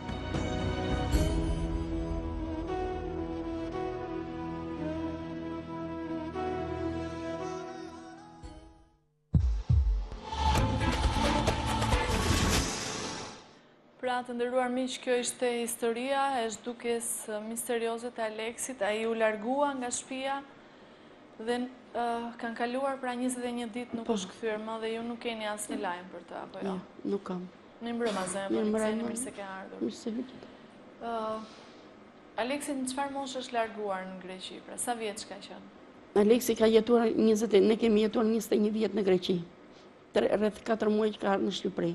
Erdhi për të bërë pasaportën biometrike dhe kartën e identitetit dhe tjetër drejtimi kishim për të mbledhur disa dokumenta nga që ishim në punës për të larguar. Pra ai ka ikur 6 vjeç apo jo? Gjithë shkollën e gjitha i ka kaluar. Po, e ka kaluar atje. Është hera e parë që ai kthehet në Shqipëri. Po, që ka ndenjur kaq shumë. Ka pushime, por hera e parë që ka ndenjur rreth 1 vit apo jo? Jo. Sa kohë ka? Rreth 4 muaj. 4 muaj. Dhe u vonuam pak sepse dokumentat nuk mblidhen brenda një dite. Bile e patëm futur dhe në kurs shoferash. Po, për të marrë vllai i tij i pruri makinën nga Greqia, e cila ekziston e kyçur Mamurës. I pruri laptopin, ja pruri të gjitha. Dua të theksoj se Aleksi nuk ka pas probleme ekonomike. Dhe duke kontrolluar dollapin i kam gjetur një shumë të madhe lekësh ja kisha dhënë më përpara ja jepja. I kishte në dollap ja kam gjetur tani duke kontrolluar rrobat. Ishte marrë asgjë me vete apo jo? Kështu që Aleksi ka ikur mund të ketë pas në një shumë 50.000 lekë shqiptare. As nuk e besoj të ketë pas dhe me. Nuk ka ikur për mos të kthyer. Ku jeton ky fëmijë 21 ditë, sikur dhe ne jetim mbështetur në një hotel. Hoteli do 10.000 lekë të paktën në natët. Ku ha ky? Në mes të këtij të ftohti që kanë qenë gjithë këto ditë, ku jeton? Një telefonat nuk do t'ja bente mamas. Dajës nuk do t'ja bende Berat, vllait në Greqi nuk do t'i bende një telefonat, telefoni i tij është mbyllur, pikërisht në orën 4 në Mamurës, kur kam qenë, telefonata e tij e fundit.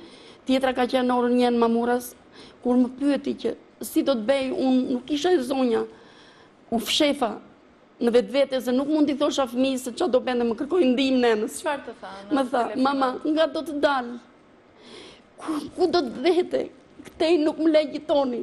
Gjaja i soplanim ka thënë mos më kalon në borë se do të fos plombin.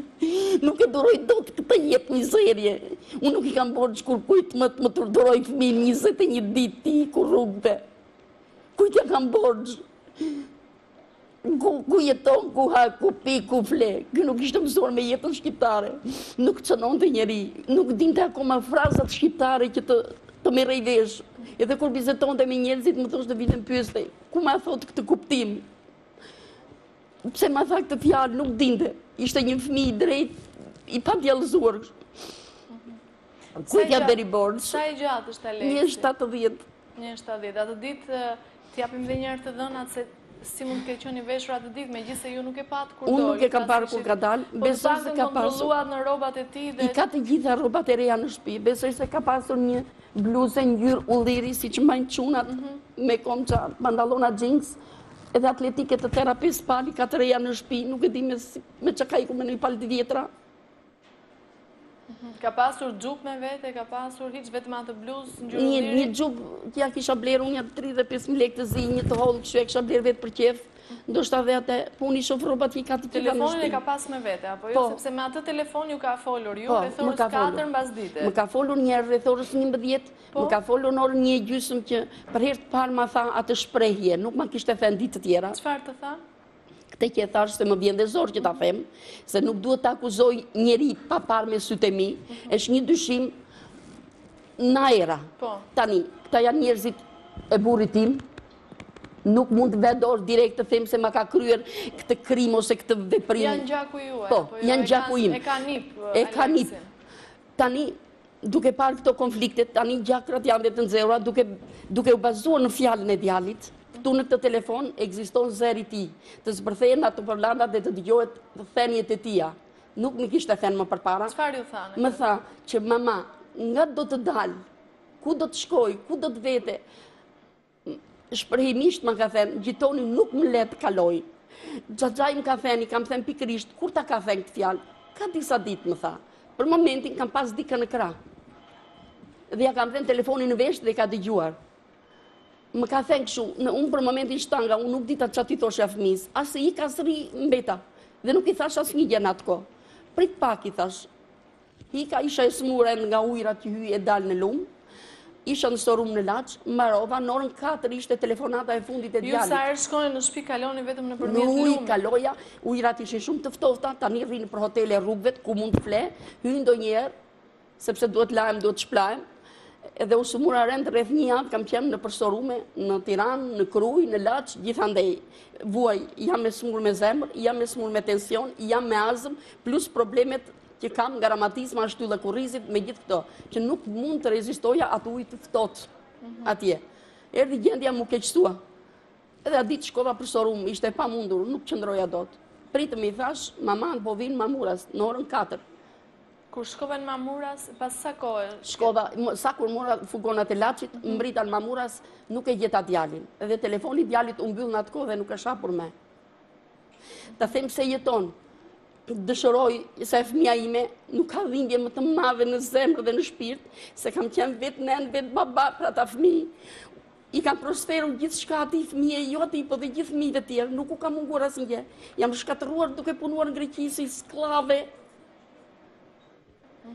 Kështu që Aleksi nuk më ka pas asnjë lloj në drejtim të jetës dëshpërim. Edhe sot i kam bikomedim pakot e biskotave e mjaltin e gjithë shkat ati dhe do t'i ruaj sa t'jem gjallë. Nuk vuante për të ngrem. Nuk ishte që fëmijë që mori rrugën e arratisjes e rrugën e mërgimit për të siguruar mamasi cobuk. Mendon se ndoshta nga kjo situatë është mërzitur dhe është fshehur diku derisa ju të sqaroni problemet, duke pasur frikë se keni qenë në asmëri sepse dëgjuam edhe nga kronika. Pra duke pas gjithë këto probleme është lodhur.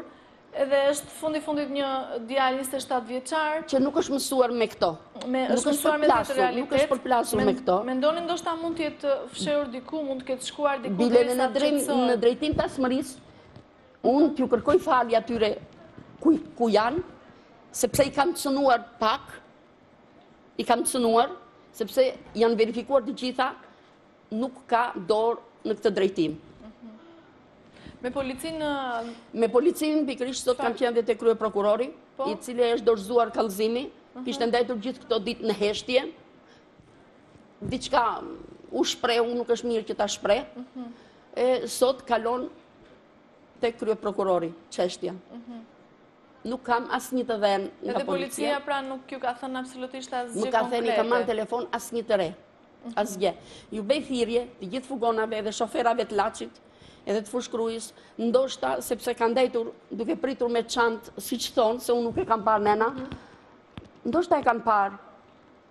Ka pas dhe javën e kaluar në emisionin tonë, do t'i themi pak më vonë. Ndoshta dikush e ka parë, mund të më thotë që e kam marrë këtë djalë, e kam zbritur filan vend, apo dikush një pasagjer, të paktën të më çlirohet nga shpirti që jeton. Regjia, ju lutem më ndihmoni pak me foton e Aleksit. Aleksi Ndreut, për gjitha ta persona që janë duke na ndjekur momentalisht, do të doja të kontaktoni me emisionin tonë në qoftë se e kanë parë Aleksin. Aleksi iku dhe në qoftë se nuk jeton, iku. Le mos mendojmë një herë. Se nuk mundi të hyjë në shtëpinë, ta gëzonte shtëpinë e tij, që i kishte shumë qejf dhe i pëlqente. Ta kishe këtë shtëpi në Greqi apo në një vend tjetër, nuk do doja më në jetë, thoshte. Se i kishte të gjitha kushtet. Dhe kjo është kati dytë është imi, jo ti është, thosha. Bile kisha shprehur mos do që të jemi dhe një nusë të mirë. Jo, unë kam qëllim për ti kur të është. Çfarë shtyti Aleksin tikin e të largohet nga mua? Pra dyshimet tuaja kryesore janë se mos ndoshta djali ka pësuar diçka, mos ndoshta pra kjo është frika me madhe. Unë ju thash pak më përpara, mund të jetë mërzitur nga kjo situatë dhe mund të jetë... Edhe unë atë e besoj 100%. Këtë shkuar diku për të qetësuar. Mund të them 100% që mund të jetë ka hikur, se është mërzitur, ndoshta me çfarë jeton. Në qoftë se ai ndodhet diku dhe është mërzitur ashtu siç po jemi duke diskutuar, dhe të ka pritur, ju keni qenë me problemet tuaja, për momentin i keni thënë prit. Unë telefonin e mbajna gjithë hapur. Në qoftë se ai na ndjek sonte, çfarë do t'i thoshe Aleksit? Do t'i thosha sonte, Aleks, Mama është gati për gjithë shka që a i ka pas dëshirë. Ate që dëshiron të aqë shumë, unë jam gati t'ja plotësoj që nesër. Jam ajo që i kam qëndëruar gjithë jetën pranë, për gjithë shka që ka dash a i dhe gjithë fëmijët e tjerë. Të kthehet, jo të kthehet në shtëpi. Unë nuk kam shtëpi ku ta fut Aleksin. Të më thot, ti ze diku një dhomë. Thjesht të telefonoj, apo jo? Vetëm të më thot, jam mirë. Ti qoj lek, të shqet, ti qoj roba, të lahet, të shplahet, se ka qenë një fëmijë që nuk ka pas nevoj për nen. A ishte i zoti, lante vetë, gatuante vetë, gjithë shka vetë. Ishte fëmijë i veçantë. Ju punoni tërkon, apo jo në Greqi, dhe ishte mësuar së bashkë me fëmijët e tjerë. Edhe këtu në Shqipëri, lante, bile një natë para, Aleksi beri Barzolla, dhe në fund, unë isha shumë e sëmur, mund të më besh dhe mua një, po, unë ngrit, beri për vete, erdi mi pruri, do me, jo, atë mbaj mend. Pra ishte një fëmijë kujdese për ju, apo jo? Edhe për veten e tija. Ju thatë se keni dhe fëmijë të tjerë në Greqi, apo jo? Keni kontaktuar me ta në qovë se a i mund ata fëmijët e kërkojnë me çdo kusht. Kaluar atje? Jo, sepse nuk është bërë asnjë.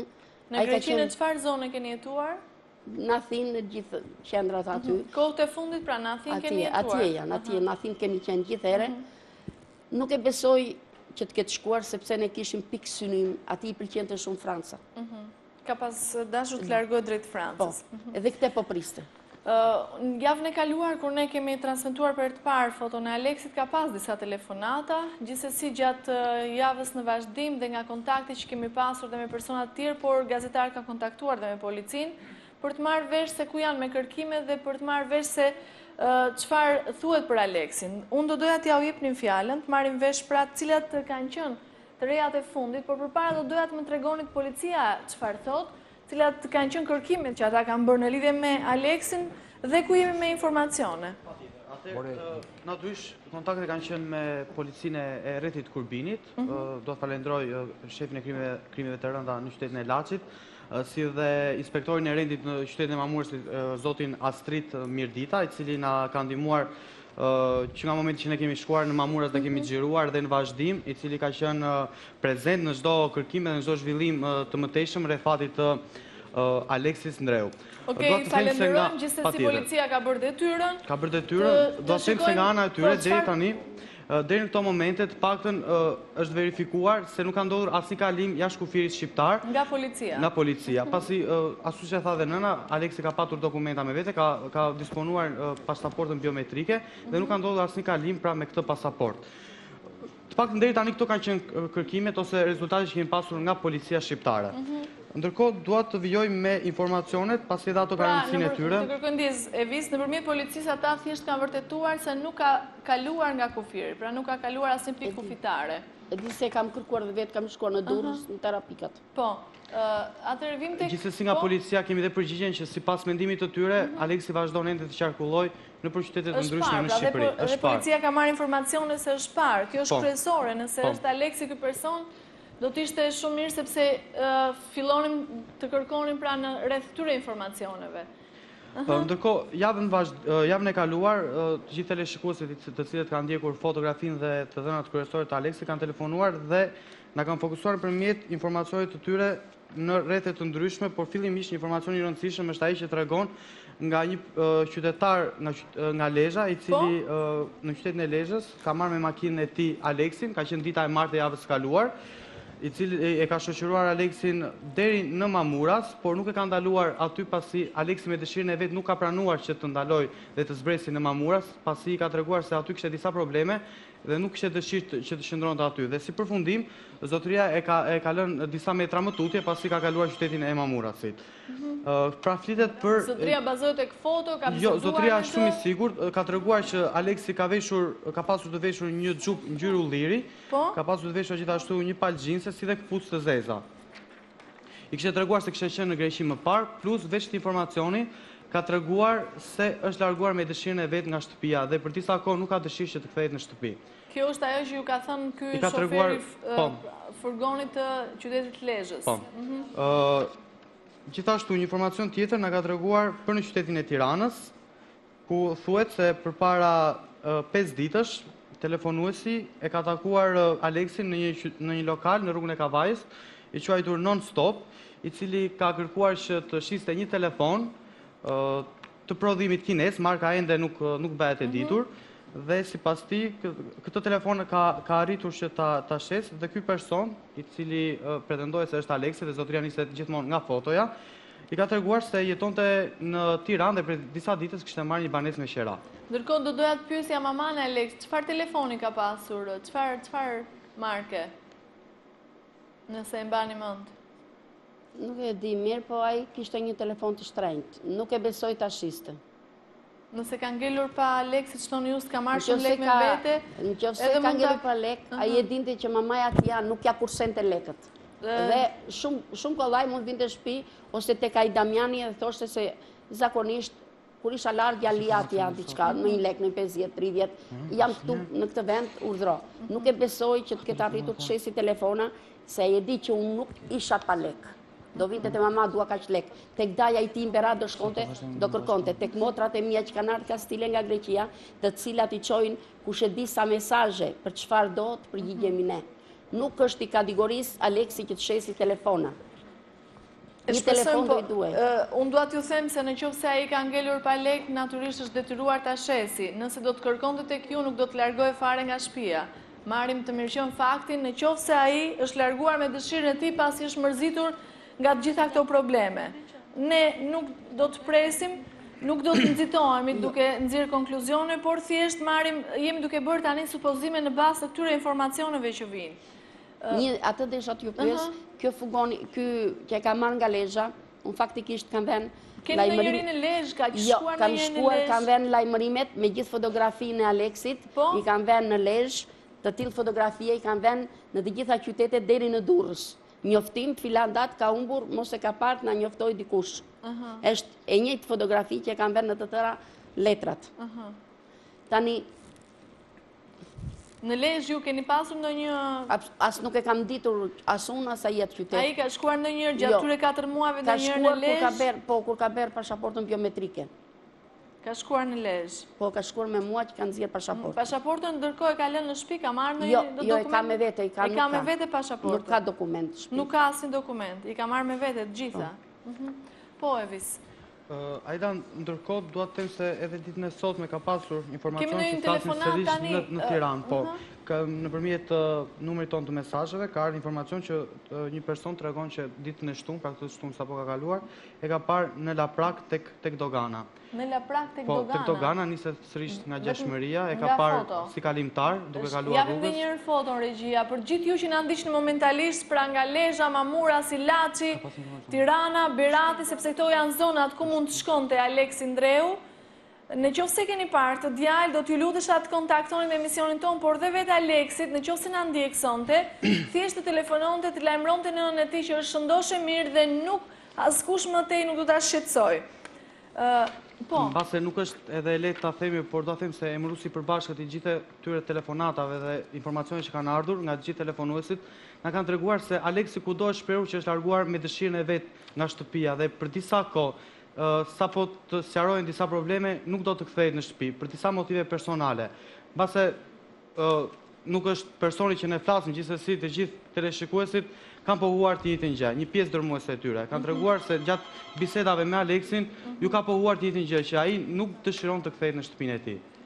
Gjithsesi ne nuk e dim këtë sa e vërtet është apo jo, por do të jemi në pritje pasi të gjithë këta persona bazohen tek foto e tij dhe ndoshta tek ky tregim që ne edhe e kemi thënë dhe e kemi publikuar.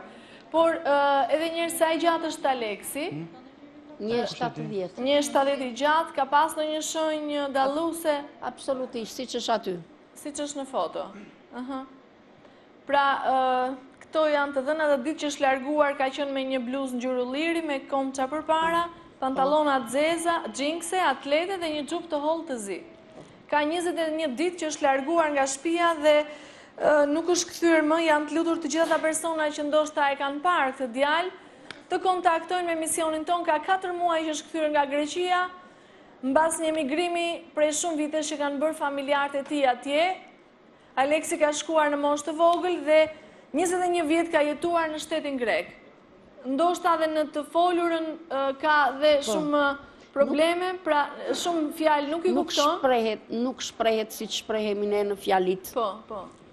Nuk i kupton mirë. Pasi nuk ka shkuar në shkollë shqipe, apo jo? Nuk i kupton mirë frazat. Atëre do të shikojmë, do doja të pyesja gazetar, ku jemi? Kemi diçka konkrete? Silva? Sa po pohoj se ka parë ditën e hënë afër rajonit të policisë në Laprak, në orën 4 të mbasdites janë shkëmbyer, më thënë në kalim janë shkëmbyer. Dhe zotëria beson se mund të ishte Aleksi.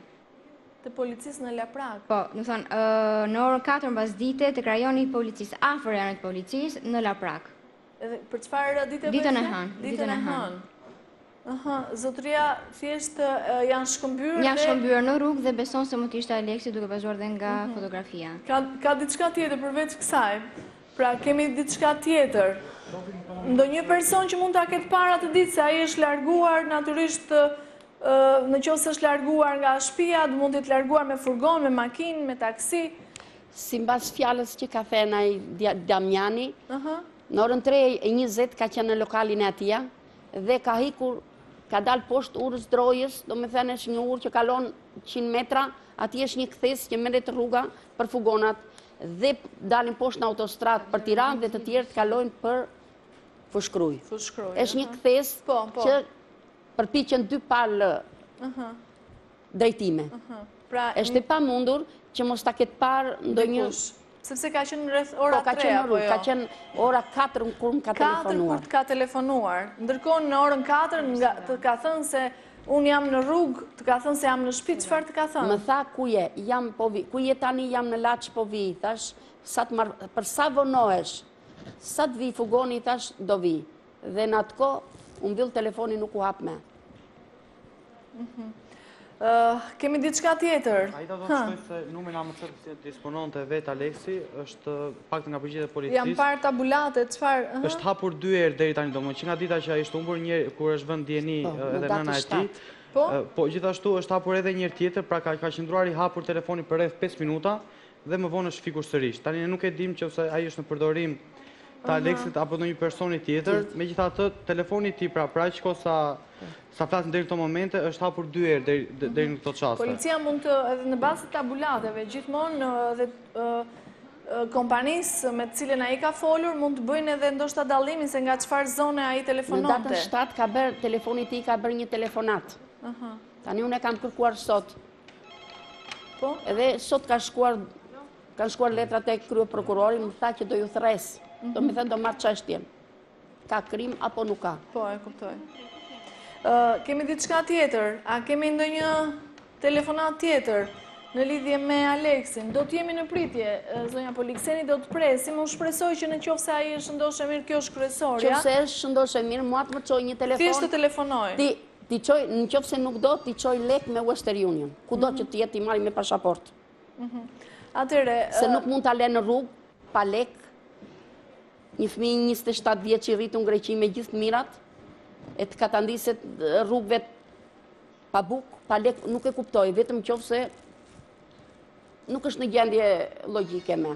Le të presim, atëre do të jemi në pritje të çdo telefonate që ju do dërgoni për fatin e Aleksit Ndreu dhe a kemi diçka tjetër derisa të hidhemi tek telefonata që Silva po merr informacion më të për Aleksin. Atëherë do të ishte mirë pra të merrni të detajuara si informacione dhe kalojmë në një histori tjetër e cila do të na çojë në rubrikën tonë Ironia e fatit. Siç u tham dhe në fillim, sonte me ne në studio Bujar Hysa ka ardhur për të kërkuar prindrit e tij, për të kërkuar pra nënën e tij biologjike. Po kush është Bujari dhe cila është historia e tij? Ndjekim kronikën e Bujar Hysës dhe kthehemi me njëherë në studio.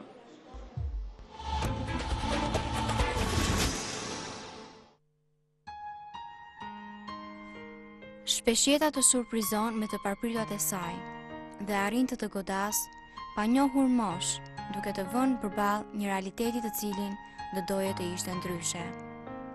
Ose të paktën të mund të ndryshoje mungesën e njerëzit të tu më të dashur, mungesën e nënës, asaj që të solli në jetë. Kjo është një nga dëshirat më të mëdha të Bujar Hysit, djali 35 vjeçar nga Ceriku i Elbasanit. Bujari ka lindur në datën 2 qershor të vitit 1977 nga Bajram dhe Shahe Hysa, Ai jetoi pranë familjes së tij deri në moshën 2 vjeçare dhe më pas vendoset në shtëpinë e fëmijës në Shkodër, ku qëndron deri kur arrin të 18-tat. Kryen shërbimin ushtarak në repartin numër 3 në Tiranë dhe pas përfundimit të tij vazhdon të punojë si furnitor pranë këtij reparti. Në moshën 22 vjeçare, nga dëshira për të mësuar më tepër se çfarë kishte ndodhur me prindit e tij, interesohet në zyrën e gjendjes civile të Cerrikut, ku midis të tjerash lexon edhe një kërkesë të shkruar nga nëna e tij Shahe.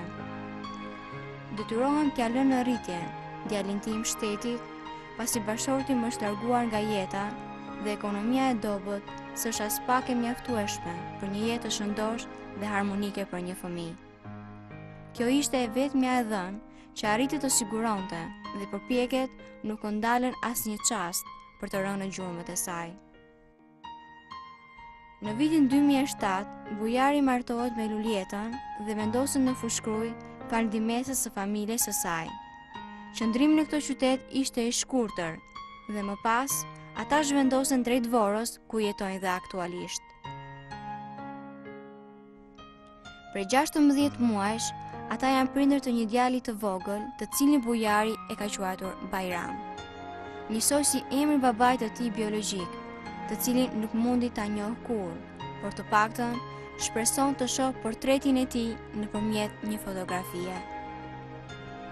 Duke qenë prind, ai e kupton akoma më shumë se çfarë do të thotë mungesa e prindërve dhe sa të rëndësishëm janë ata në jetën e çdo fëmije.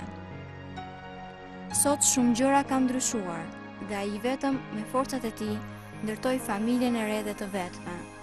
Por ajo që s'mund të ndryshojë është dashuria dhe dëshira e madhe për të njohur nënën që e solli në jetë me emrin Shahe Hysa.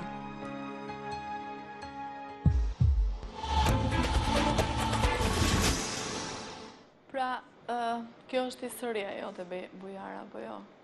Ndërkohë që ne ndiqnim historinë, ju të dy bashkë pra lotonit, apo jo? Ju keni ardhur sot së bashku me bashkëshorten. Patjetër. Komplimente njërë për të familje ka ishte bukur që ti ke ndërtuar. Unë duat më tregosh pak për fëmirin tënde, sa e vështirë ka qenë ajo. Bëjmë me në vetën time. Në fotografen e Shkodrës. Para shkollor. Atëherë, prindrit, kuptohet, mamaja, nga pamundësia e në gjendjes ekonomike, më dorëzojnë në shtet. Mamaja juaj pra ka lënë një deklaratë se në pamundësi. Arsyeem pse të ka. Këta vite jam interesuar mbas ushtrie. Të dhënat jam interesuar mbas ushtrie. 22 vjeç. Në Shkodër sa vite ke qëndruar? Kam qëndruar deri në moshën 18 vjeç. Por ligji ishte deri në 14, deri në klasë 8. Më kanë mbajtur, duke më ndihmuar, duke më parë mundësinë. Asaj koha më ndihmuan, deri sa erdhi letra për ushtar. Pastaj vazhdove erdhe ushtar në Tiranë. Erdhe ushtar në Tiranë. Mas ushtrie, mas ne punova me një firmë, apo aty afër, ku mbarova ushtrinë, u lidha me një firmë private, që furnizojshin repartet ushtarake. Si furnitor. Dhe kështu fillove të ndërtosh jetën tënde, të ndërtoja jetën time. Me bashkëshorten tënde aktuale, u martove dhe aktualisht jeton në Vorë. Sot jeton në Vorë. Por gjithmonë kur ke filluar të kërkosh rreth nënës tënde? Sa vjeç ke qenë pra? Kur? Aktualisht kam qenë 22 vjeç. Më përpara ke menduar për të, ke tentuar ndonjëherë? Ja. Vetëm te puna, kur punoja me repartet ushtarake atëherë, i thash pronarit. I thash se kështu e kam hallën. A më jep leje 2-3 ditë sa të interesohem, të di se kush jam. Thjesht ti njoh. Dhe jam i Zotit vetes për çdo gjë. Patjetër, do të shkosh edhe një javë, vetëm inshallah i gjen. Shkova në Cerrikuna. Ti ke lindur në Cerrik, apo jo? Të paktën si mbas certifikatës tënde të lindjes. Në Cerrik. Edhe i thash, unë shkova me certifikat. Direkt, se transferimin direkt nga Shkodra, i solla në Linz, ku mund e ndajt. Po, në Cerrik mësove se kështë lindur në Cerrik, prindit tu këshin Pra, qënë të martuar, baba juaj kishte humbur jetën dhe nëna për shkak të kushteve ekonomike ishte detyruar pra të dorëzonte në Befotrof. Po. Këtë lajmë mësove në Cerik. Në Cerik të dhënë. Më përpara se të shkoj ushtar, kur ti ke qenë në shtëpinë e fëmijës në Shkodër, kishe mësuar ndonjëherë për historinë tënde? Asgjë, fare. Vetë aftësitë e mia që mora lejen kur fillova punë pas ushtrie. Shpesh kur ke qenë në shtëpinë e fëmijës, bujar, kur ke qenë në momente të vështira, apo kur ke qenë smur, apo kur ke pasur ditëlindjen, në momente dhe të vështira, por dhe të bukura, të ka munguar shumë, ke menduar me veten që po pse me mua të ndodhë. Shteti asaj kohë na ka mbajtur shumë mirë. Të thanë të drejten. Pra ke kaluar mirë? Jo mirë, por shumë mirë. Edhe kënoja në shtetin asaj kohë. Në kam mbajtur shumë mirë. Asgjë s'ma ka munguar. Ke kaluar mirë, pra ruan kujtimet bukura. Vetëm kam parë veten momentet e vështira, kur jam së morë, o nan, po më shë, me veten time, o nan. Vetëm disa momentet e vështira. Sa shteti asaj kohë, në kam mbajtur shumë mirë. Tani që e bërë prind vetë, apo jo ti ke një djalë shumë të bukur që ne e pam edhe në fotografi. Nusja, u base vetë. Do t'i vesh emrin e babës tatë. I ke vënë emrin pra... Bajrama, po jo. Nusja, ba. Me gjithë se babajnë tënda se ke njohër kur Jo, se kam njohër, të thamë drejten, jo. Në certifikatën të dhe të lindjes, babaj jotë quet Bajram Hysa, ndërsa nëna jote queshe Shahe Hysa. Shahe Hysa.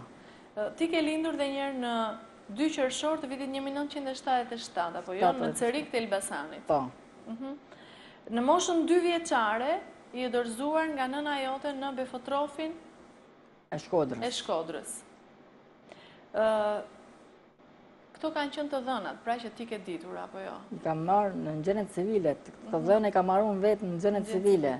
I thash, Ne nuk e dim, pra nëna jote në atë që ti ke të dhënë është vetëm mbiemri saj Hysa, mbiemri babait, por nuk e dim nëse ajo e ka mbajtur të mbiemër, nëse ka krijuar familje tjetër, nëse ka mbiemër tjetër aktualisht.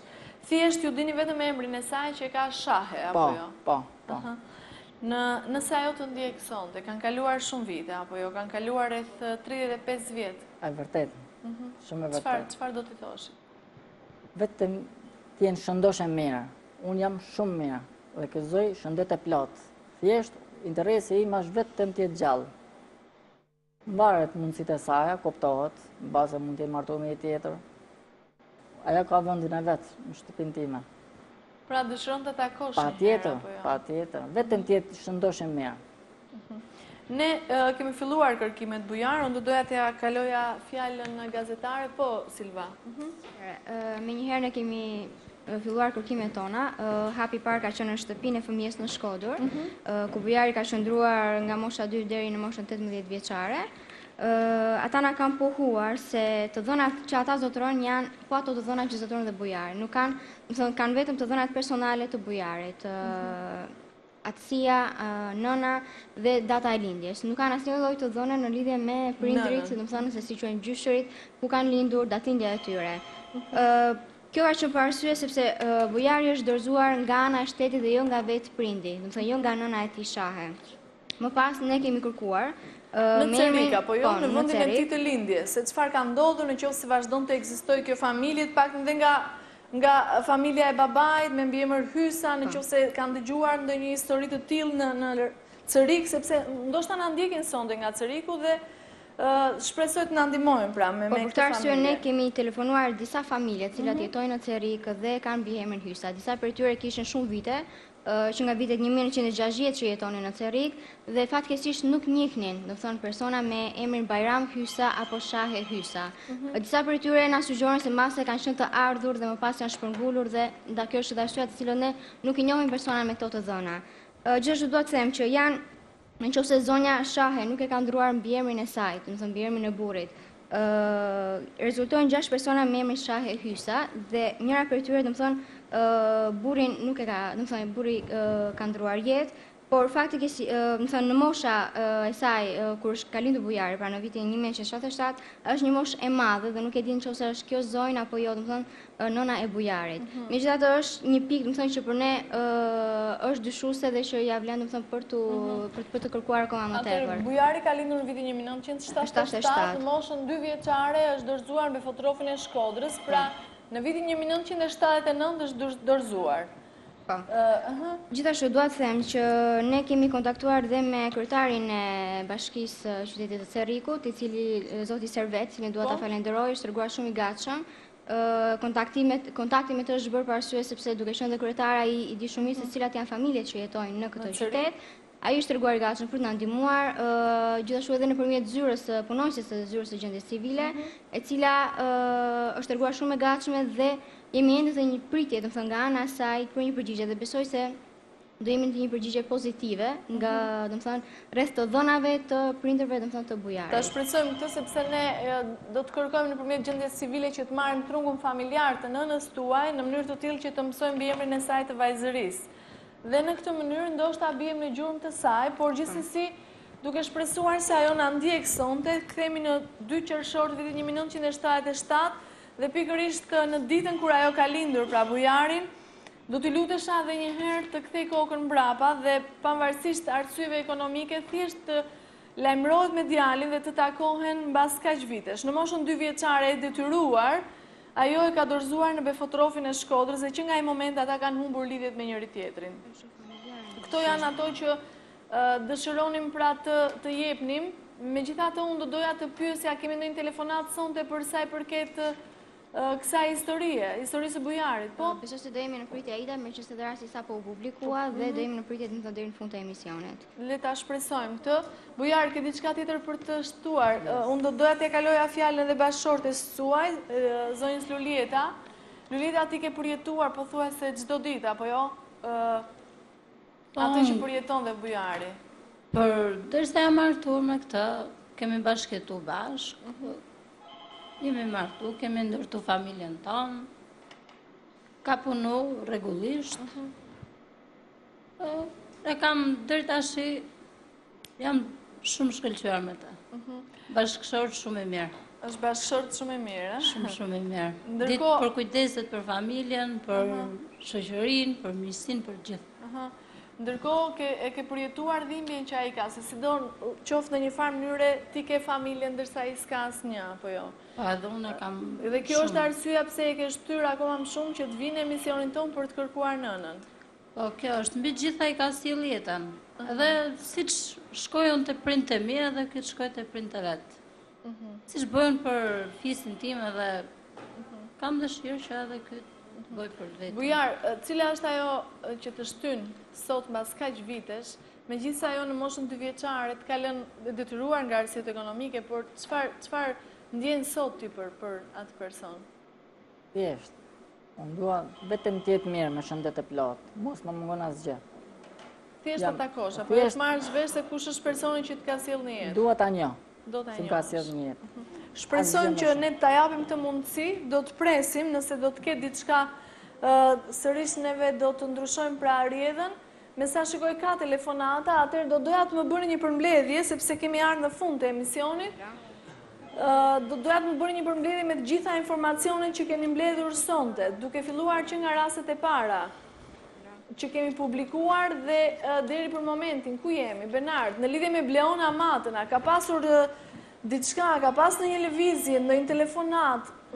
Në fakt ka patur telefonata, ka patur edhe interesime të shumta për të. Ka patur edhe njerëz mjaft të cilët solidarizohen edhe me dhimbjen që përjeton kjo nën. Gjithsesi për informacionet më konkrete mbeten për tu verifikuar për ato pak informacione që kanë ardhur, që duken si pak më konkrete mbeten për tu verifikuar gjatë javëve.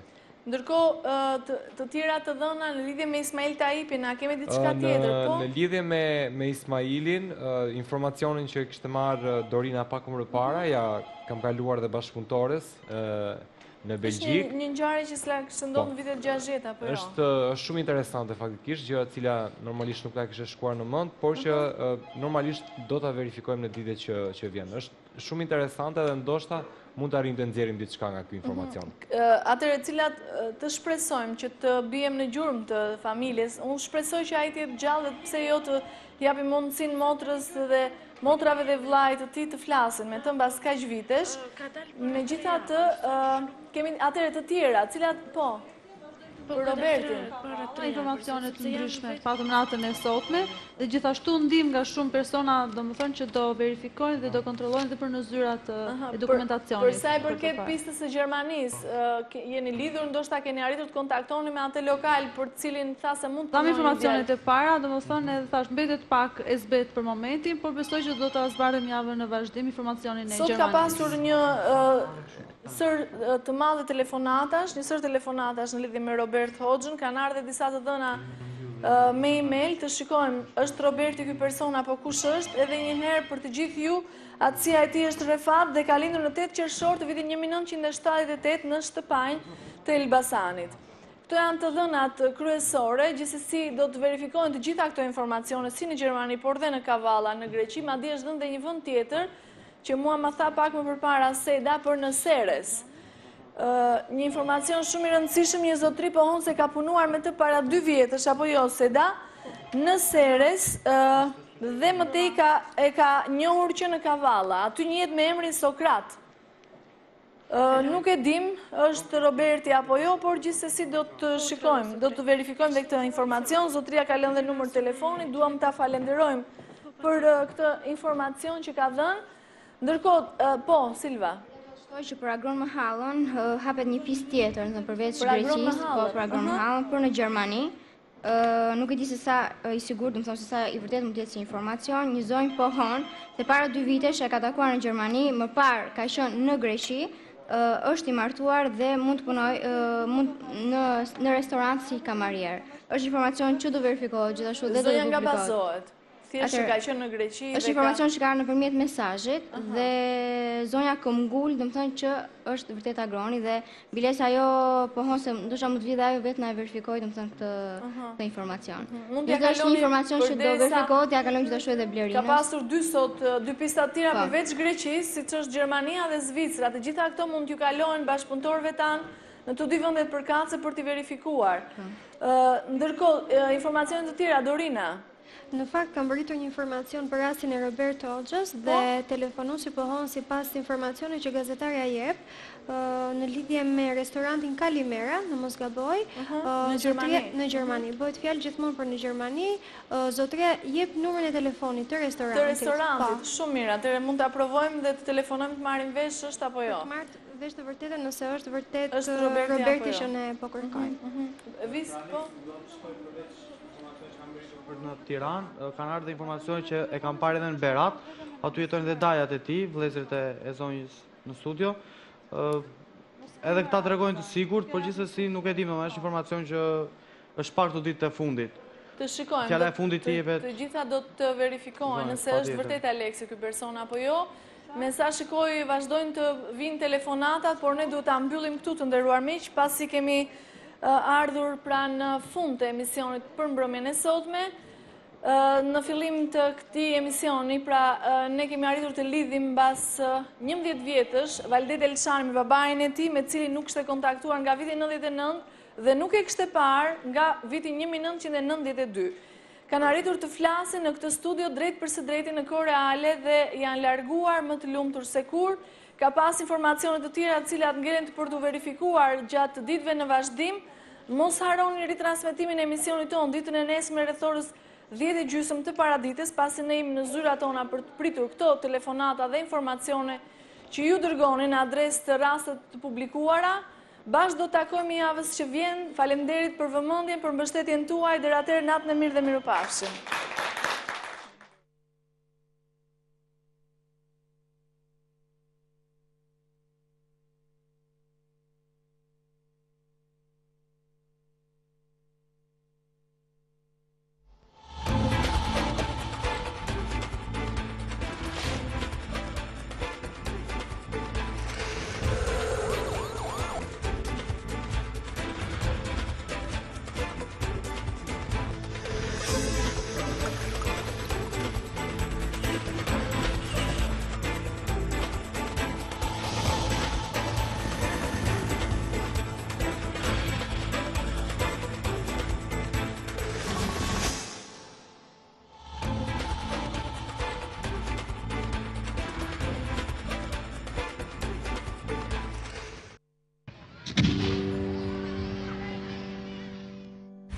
Plus, të përket ty.